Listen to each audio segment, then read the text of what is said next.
So here we have the Nissan Juke Techno Automatic on a 19 plate. I'm going to start off by showing you around the outside of the car, and then we'll hop in and run through some controls on the inside. But from the outside you can see it's a 5-door car with alloy wheels and tinted windows.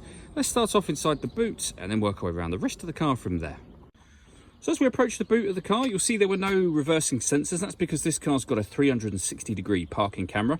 We do have plenty of boot space as well, along with that 60/40 split folding rear seat should you wish to increase the space even further.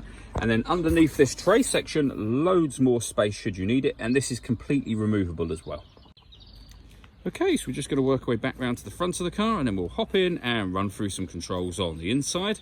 But now that we've done a full circle of it, you can see it's in excellent condition the whole way round. Just briefly before we climb in, I think it's well worth seeing the interior from this exterior point of view. You get full leather seats. There's plenty to run through on the dashboard, so let's hop in and we'll do that now. Okay, now that we're inside the car, we're going to start with the dials. On the left-hand side, we have the rev counter, and on the right-hand side, the speedometer. At the top in the middle, you can see the total miles for this car, which are 9,213.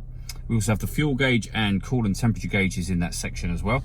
If we back out to the steering wheel, on the left-hand side, we have phone controls and stereo controls. And on the right-hand side, cruise control and speed limiter. Over in the centre, we have the main touchscreen radio for the car. This is where, amongst other things, you can pair up your phone. You've got your radio, of course, so you'll see we have DAB, FM and AM radio. If you want to listen to your own music, you can do. You have a CD player, auxiliary input, USB input, and you can stream your music wirelessly via Bluetooth audio as well. This car also has satellite navigation. There's a full video showing how that works on our website and on our YouTube channel. And if I pop the car into reverse, you'll see there we have the 360-degree parking camera. So a reversing camera on the right, bird's eye view image camera on the left. Hit that camera button and you'll get the reversing camera and the front passenger side wheel. Hit it again and then we have the reverse camera by itself. Working our way down, we have the climate control for the car. So you can press the climate button, you can adjust the temperature and the fan speed, the direction you like the air to be distributed in.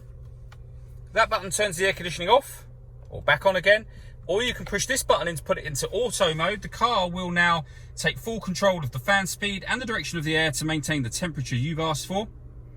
You can override that at any time you wish to by readjusting the fans and putting it on your own setting here.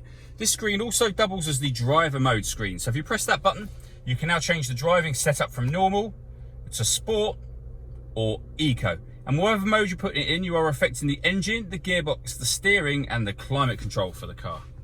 Underneath that section we have the USB and auxiliary inputs I mentioned previously, and a 12-volt charging socket. We then have the gear lever for the fully automatic gearbox and driver and passenger heated seats.